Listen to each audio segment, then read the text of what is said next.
সূর্যদেবের রাশি পরিবর্তন 15ই জুন থেকে 15ই জুলাই পর্যন্ত সূর্য অবস্থান করবে মিথুন রাশিতে। তো সূর্য যে মুহূর্তে রাশি পরিবর্তন করবে এই মিথুন রাশিতে আবার অবস্থান করছে বুধ, তার সাথে আবার দেবগুরু বৃহস্পতি।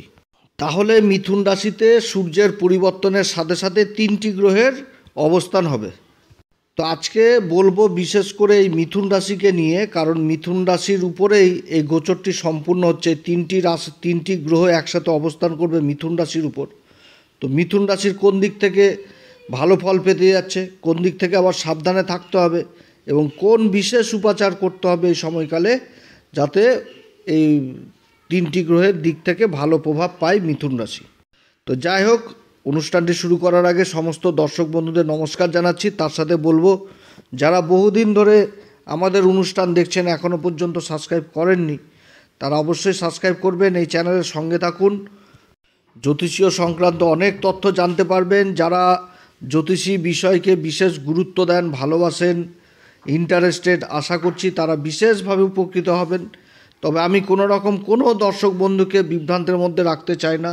এটা চন্দ্ররাশি অনুসারেই আলোচনা করা হচ্ছে এবং এটা কোনো কারোর ব্যক্তিগত কুষ্টি ধরে আলোচনা নয়। তো যাই হোক, সূর্যের পরিবর্তন মিথুন রাশির ক্ষেত্রে সূর্য হচ্ছে তৃতীয় ঘর, পুরুষার্থ পরাক্রমের ঘরের অধিপতি হচ্ছে সূর্য। এবার অবস্থান করবে রাশির উপর। রাশির উপর সূর্যের অবস্থান, এটা সত্যি কথা বলতে গেলে ভালো অবস্থান। এবং যে মুহূর্তে সূর্য রাশি পরিবর্তন করছে মিথুন রাশিতেই কিন্তু রাশির অধিপতি বুধ অবস্থান করে ভদ্র নামক পঞ্চমহাপুরুষ রাজযোগ তৈরি করেছে এবং তার সাথে দেবগুরু বৃহস্পতি। মিথুন রাশিটা এমন একটি রাশি যে এই রাশির কেন্দ্রের যে 4টি ঘর, এই 4টি ঘরের আধিপত্যই রাখে বুধ আর দেবগুরু বৃহস্পতি।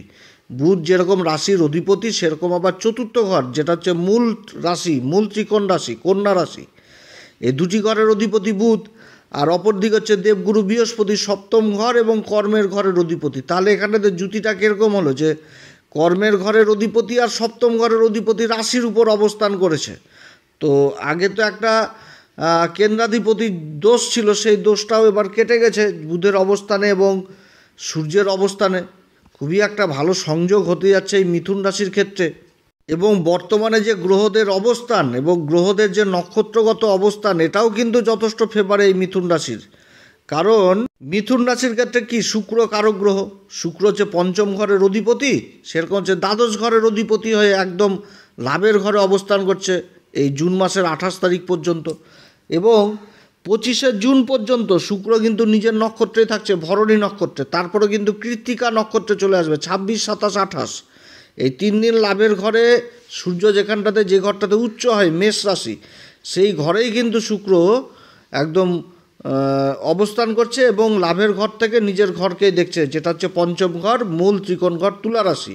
তারপর তো শুক্র যে নিজের ঘরে অবস্থান করবে, তো দ্বাদশ ঘরে। তো এই অবস্থানটাও যথেষ্ট ভালো অবস্থান শুক্রের।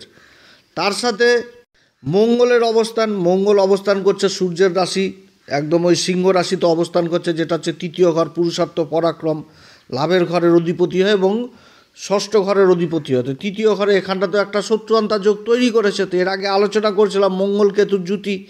মিথুন রাশি সব দিক থেকেই ভালো, তবে যারা ব্যাটারিজনিত কাজ বা আগুনের কাজের সাথে যুক্ত রয়েছেন তারা বিশেষভাবে সাবধান, এটাও তুলে ধরেছিলাম। আর রাহু অবস্থান করছে একদম ভাগ্যের ঘরে। তো সংযোগটা খুবই সুন্দর হয়েছে। শনি অবস্থান করছে একদম কেন্দ্রে অবস্থান করছে, কর্মের ঘরে শনি। শনি অবস্থান করছে দেবগুরু বৃহস্পতি বলছে নিজের নক্ষত্র উত্তরা ভাদ্রপদে। অপরদিকে রাহু অবস্থান করছে দেবগুরু বৃহস্পতির নক্ষত্র পূর্বা ভাদ্রপদে।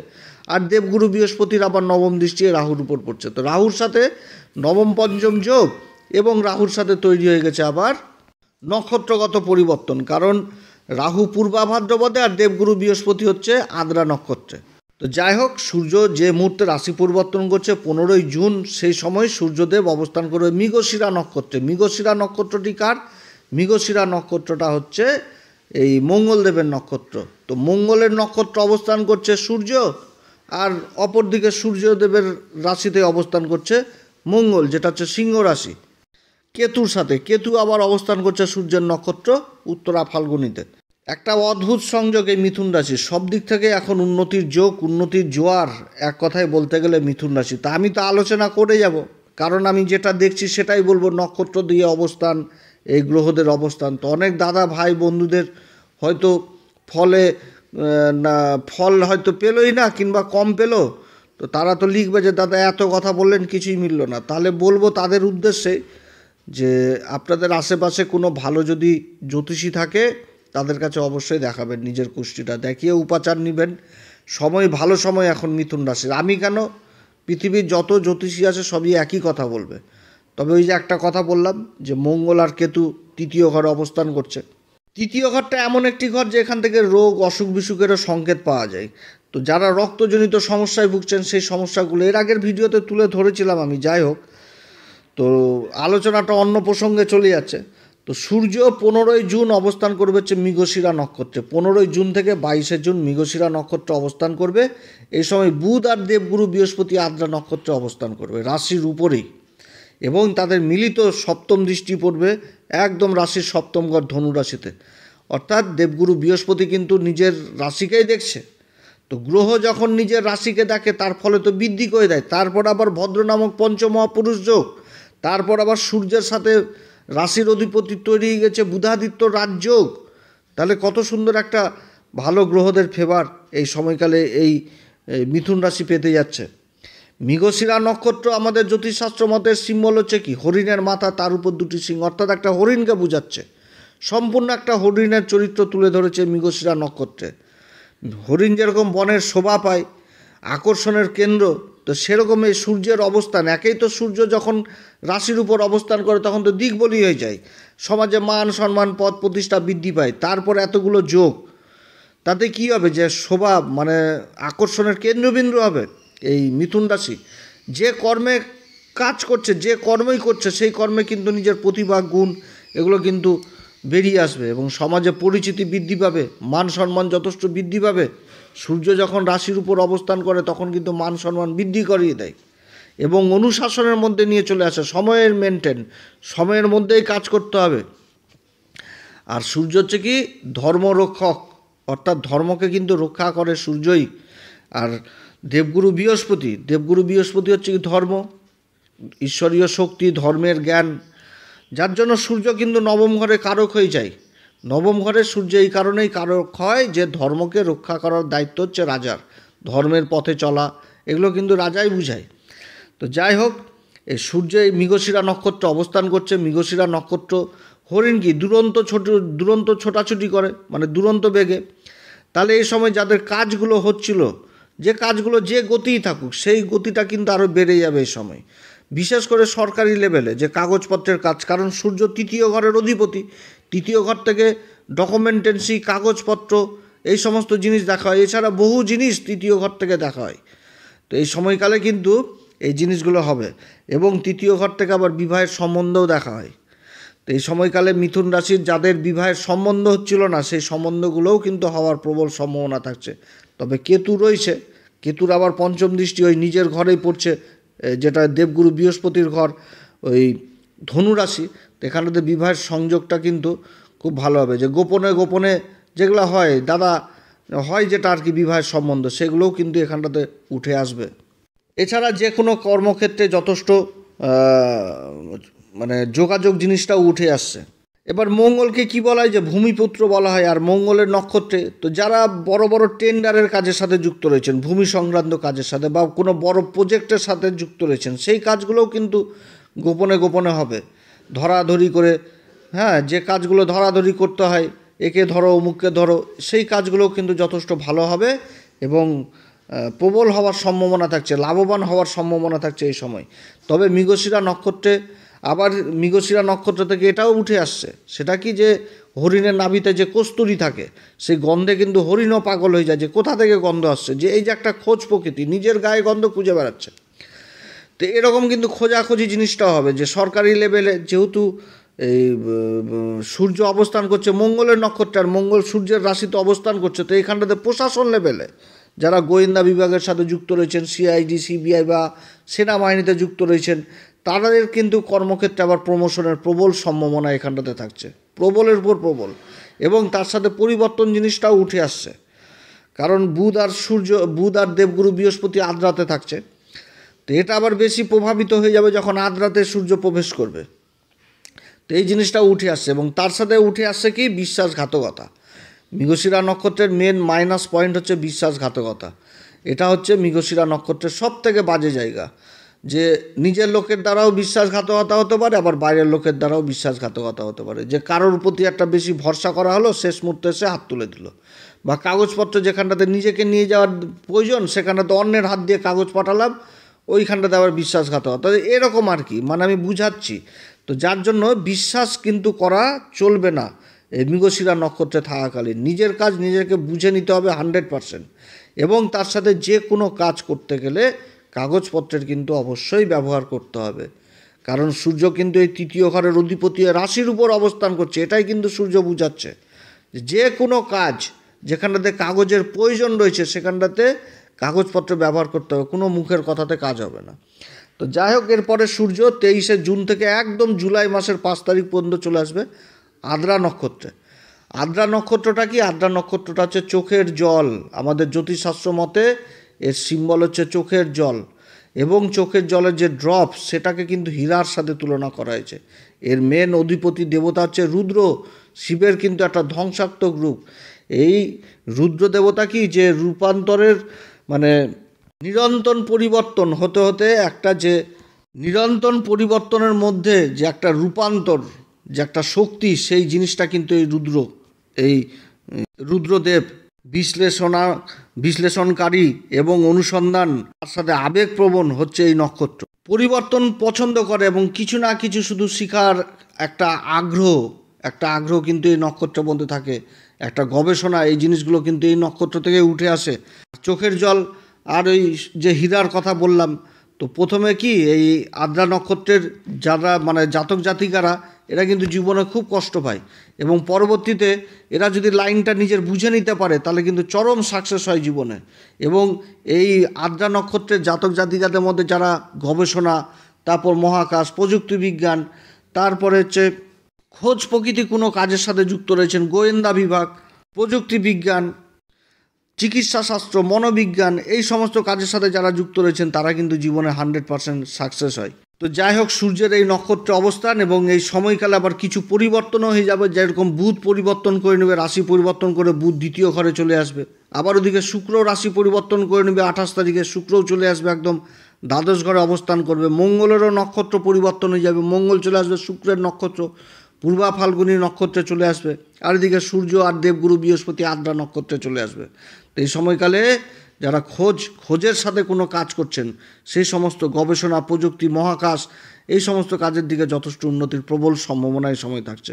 এবং এই সময়কালে এই যে জুতিটা তৈরি হচ্ছে দেবগুরু বৃহস্পতি আর সূর্য আদ্রা নক্ষত্রে, এই জুতির প্রবল প্রভাব থাকবে রাহুর উপর। কারণ দেবগুরু বৃহস্পতির দৃষ্টি কিন্তু রাহুর উপরেই থাকছে, যেটা হচ্ছে নবম ঘর থেকে উচ্চ শিক্ষা জিনিসটাকে বোঝায়। রাহু সবসময় উচ্চ শিক্ষা জিনিসটাকে এগিয়ে নিয়ে যায়। প্রাথমিক শিক্ষার দিকে রাহু কিন্তু যথেষ্ট খারাপ ফল দেয়, কিন্তু উচ্চ শিক্ষার দিকে রাহু একদম 100% খুব এগিয়ে নিয়ে যায়। মনের ইচ্ছা আকাঙ্ক্ষাকে প্রবল থেকে প্রবল করে দেয়, মনের ইচ্ছাকে। তো রাহু এই নবম ঘরে অবস্থান করছে, নবম ঘর থেকে উচ্চশিক্ষা জিনিসটাকে বোঝাচ্ছে। আর দেবগুরু বৃহস্পতি রাশির উপর অবস্থান করে তার নবম দৃষ্টি এই রাহুর উপরে পড়ছে। তো উচ্চশিক্ষার সাথে যারা জড়িত রয়েছেন তাদের যেরকম বিদেশ যাত্রা, এই সমস্ত জিনিস হবে, সেরকম সফলতা পাবে। আগে বললাম যে এই নক্ষত্র চোখের জল, প্রথমে চোখের জল, তারপরে অনুসন্ধান করতে করতে, হীরা তো আর কয়লার খনিতে এক কোপে পাওয়া যায় না, সেরকম খুঁড়তে খুঁড়তে খুঁড়তে খোঁজ করতে করতে করতে তারপরে কিন্তু সফলতা, সেই হীরার মতন সফলতা পাওয়া যায় জীবনে। এটাই কিন্তু এই নক্ষত্রে বোঝাচ্ছে। যারা শিক্ষার সাথে জড়িত রয়েছেন, উচ্চশিক্ষার সাথে, তাদের জন্য যথেষ্ট ভালো সময় এই সময়। এবং তার সাথে যারা কর্মক্ষেত্রে জড়িত রয়েছেন তাদের কর্মক্ষেত্রে কিন্তু প্রচণ্ড এই সময় পরিশ্রম হবে, ছোটাছুটি, খোঁজাখুঁজি, এরকম জিনিসগুলো হবে এবং পরিবর্তন হবে। সেটা কিন্তু আবার এই মিথুন রাশির পক্ষেই থাকবে। যে ট্রান্সফার, যে পরিবর্তন, যে প্রমোশন, এই কাজগুলো হবে, এই কাজগুলো কিন্তু যথেষ্ট ভালো হবে এই সময়কালে। যারা আর্থিক বা যারা বড় বড় ব্যবসায়ী, যারা ব্যবসার টাইফুন, যারা কাজকর্ম করছেন, তাদের যদি কোনো রকম ইনকাম ট্যাক্স বা সরকার থেকে কোনো ট্যাক্সের ব্যাপার কোনো অসুবিধা হয়ে থাকে, সেই কাজগুলোও কিন্তু মীমাংসার প্রবল সম্ভাবনা থাকছে এই আদ্রা নক্ষত্রে। ট্যাক্সজনিত সমস্যা মানে সমাধান হবে। এবং তার সাথে কি, যারা রাজনীতির সাথে যুক্ত রয়েছেন, রাজনীতির সাথে যারা যুক্ত রয়েছেন তারা কূটনীতিবিদ হয়ে যাবেন। সমাজে এমন এমন কিছু কিছু ব্যবহার করবে যাতে সমাজের লোককে দৃষ্টি আকর্ষণ করবে এবং সমাজের লোক সাপোর্ট করবে, এবং রাজনীতির জীবনে বড় দায়িত্ব, বড় উচ্চ পদ, এই সমস্ত পাওয়ার প্রবল সম্ভাবনা থাকছে এই সময়কালে। এছাড়া যারা সফটওয়্যারজনিত কাজের সাথে যুক্ত রয়েছেন, কম্পিউটার সায়েন্সের কাজের সাথে যুক্ত রয়েছেন, কোনো বিষয়ের উপর গবেষণা করছেন, এই সমস্ত কাজের উপর যথেষ্ট উন্নতির যোগ রয়েছে। চিকিৎসা শাস্ত্র, চিকিৎসা বিজ্ঞান, এই সমস্ত কাজে বিশেষ উন্নতির যোগ রয়েছে এই সময়। তবে এই নক্ষত্রে থাকাকালীন আবার দাম্পত্য জীবনটা সঠিক ভালো হয় না। তবে দেবগুরু বৃহস্পতি আর সূর্যের অবস্থান, এই যে অবস্থান, এখানটাতে যদি দেবগুরু বৃহস্পতি না থাকতো তাহলে কিন্তু দাম্পত্য জীবন একটা প্রবল অশান্তি ঝড় বয়ে যেত। কিন্তু যেহেতু দেবগুরু বৃহস্পতি অবস্থান করছে একই নক্ষত্রে এবং দৃষ্টি পড়ছে নিজের ঘরে, তো যে অশান্তি গণ্ডগোলগুলো বিগত দিনে ছিল, সেই অশান্তি গণ্ডগোলগুলোর একটা সমাধান, সুষ্ঠু মীমাংসা হওয়ার প্রবল সম্ভাবনা থাকছে এই আদ্রা নক্ষত্রে। এরপরে চলে আসবে জুলাই মাসের 6 তারিখ থেকে অবস্থান করবে পুনর্বসু নক্ষত্রে এবং 15ই জুলাই পর্যন্ত থাকবে। তারপরে কিন্তু এই নক্ষত্র অবস্থান করে এই রাশি পরিবর্তন করবে। তো এই সময় যে পুনর্বসু নক্ষত্রের অধিপতি হচ্ছে কে? পুনর্বসু নক্ষত্রের অধিপতি হচ্ছে দেবগুরু বৃহস্পতি, এবং এই নক্ষত্রের অধিপতি দেবতা হচ্ছে অদিতি। অদিতি হচ্ছে কি? সূর্যের মাতা। সূর্যের মাতা হচ্ছে অদিতি। এবং এই যে ধনুষবাণ, এই সিম্বল থাকে কোথায়? আমাদের পুরুষোত্তম, আমাদের সবার প্রিয়, প্রাণপ্রিয় সেই শ্রীরামচন্দ্রের কাঁধে। যে পুরুষোত্তম, যে ধর্মের কথা, ধর্মপথে চলা, কিভাবে লক্ষ্য স্থির, কীভাবে ধৈর্য ধরে চলা, সমস্ত কিছুই কিন্তু এই পুরুষোত্তম শ্রীরামচন্দ্রের চরিত্রের মাধ্যমে আমরা জানতে পারি। সেই জিনিসটা উঠে আসে পুনর্বসু এই নক্ষত্রে। সূর্য বংশ, আর সূর্যই কিন্তু অবস্থান করবে এই নক্ষত্রে। অর্থাৎ এই সময়কালে যথেষ্ট লক্ষ্যভেদ হওয়ার সম্ভাবনা থাকছে। যে কোনো কাজ করতে গেলে মিথুন রাশি যদি লক্ষ্য স্থির করে কাজ করে, তো সেই কাজে অবশ্যই বিজয় হাসিল করবে। ভেঙে পড়লে চলবে না, লক্ষ্য স্থির করতে হবে, তারপরেই সব কিছু সাকসেস। জীবনে কিন্তু অতি সহজে সাকসেস আসে না। সাকসেস পেতে গেলে কষ্ট করতে হয়, লক্ষ্য স্থির করতে হয়, পারাপারি করতে হয় না। কারণ মিথুন রাশির মধ্যে এই গুণটা থাকে খুব বেশি, যে কোনো কাজ ধীর স্থির হয়ে করতে চায় না, একটুতেই ডিসিশন নিয়ে ফেলে এবং পরবর্তীতে সেটাই কিন্তু মাইনাস পয়েন্ট হয়ে যায়। অতএব সূর্যের এই অবস্থান এই পুনর্বসু নক্ষত্রে স্থির লক্ষ্য স্থির রাখতে হবে, যে আমাকে ওই কাজটাই করতে হবে, আমাকে স্থিরভাবে করতে হবে এবং একাগ্রতা নিয়ে করতে হবে। তাহলে কেল্লা ফতে এই হবে হচ্ছে এই মিথুন রাশির যথেষ্ট ভালো সময় পুনর্বসু নক্ষত্র, হেভি সময়। আর এই নক্ষত্রের অধিপতির সাথেই কিন্তু জুতিটা তৈরি হচ্ছে। নক্ষত্রের অধিপতি দেবগুরু বৃহস্পতি, দেবগুরু বৃহস্পতির সাথেই কিন্তু এই জুতিটা তৈরি হচ্ছে, দেবগুরু বৃহস্পতি। তো যাই হোক, যথেষ্ট ভালো সময়। তবে যে দিক থেকে সাবধান করলাম, মৃগশিরা নক্ষত্রে যখন অবস্থান করবে তখন বিশ্বাস জিনিস ভুলে যেতে হবে। আদ্রা নক্ষত্রে যখন অবস্থান করবে তখন সাংসারিক জীবনে দায়িত্ব, সেই জিনিসগুলোকে পালন করতে হবে। নিজের কথাকে এগিয়ে রাখতে গেলে গণ্ডগোল, অশান্তি। এবং তার সাথে পুনর্বসু নক্ষত্রে লক্ষ্য স্থির রাখতে হবে, তাহলে কিন্তু যথেষ্ট ভালো সময়। আর ওদিকে মঙ্গল আর কেতু অবস্থান করছে ওই 3য় ঘরে। অসুখ বিসুখ, রক্তের দিক থেকে সাবধান। এবং যারা ব্যাটারি সংক্রান্ত কাজের সাথে যুক্ত রয়েছেন, আগুনের কাজের সাথে যুক্ত রয়েছেন, প্রতিনিয়ত এগুলো নিয়েই চলছেন, যাদের জীবিকা চলছে, তাদের কিন্তু এই দিক থেকে যথেষ্ট সাবধান এই সময়কালে। তো অনেক কথা আলোচনা করলাম। এই সময়কালে এই মিথুন রাশি কোন উপাচার করবে? প্রত্যেকদিন হনুমান চল্লিশা, বজরংবাণ, শ্রীরাম সীতার প্রণাম মন্ত্র সহকারে পাঠ করবেন। যারা গুরুর দীক্ষা নেননি অবশ্যই গুরুর দীক্ষা নেবেন। বজরংবলীর দর্শন করবেন, জটাওয়ালা নারকেল বাবার কাছে দিবেন, যথেষ্ট ভালো ফল পাওয়া যায়। এবং পিতার আশীর্বাদ এবং মাতার আশীর্বাদ নিয়ে যে কোনো কাজ করবেন, তাতে যথেষ্ট সফলতা। কারণ দেবগুরু বৃহস্পতির সাথে যখনই সূর্যের জুতি হয়, এই জুতিটাকে খুবই ভালো জুতি বলে আমাদের জ্যোতিষশাস্ত্র মতে। আর এই জুতির সব থেকে মাইনাস দিক হচ্ছে যে পিতার সঙ্গ কোনোভাবেই ত্যাগ করা যাবে না। পিতা খারাপ হোক ভালো হোক, পিতাকে সবসময় সাথে রাখতে হবে, তাহলেই পিতার আশীর্বাদে সমস্ত কিছু কিন্তু দূর হবে। আর এর মাইনাস দিক হচ্ছে কি, যখনই পিতার সাথে সম্পর্ক বিচ্ছেদ বা পিতার সাথে ডিস্টেন্স তৈরি হয়ে গেল, তখন কিন্তু এই জুতির প্রভাব যথেষ্ট কমে যায়। তো যাই হোক, আপনারা সবাই ভালো থাকেন। এরপর আবার আসবে একটি নতুন পর্ব নিয়ে। যদি এই পরামর্শ সত্যিই ভালো লাগে তাহলে নিজের ভেবে অবশ্যই সাবস্ক্রাইব করবেন এই চ্যানেলটিকে। এই চ্যানেলের সঙ্গে থাকুন, জ্যোতিষ সম্পর্কিত অনেক তথ্য জানতে পারবেন। নমস্কার, ধন্যবাদ।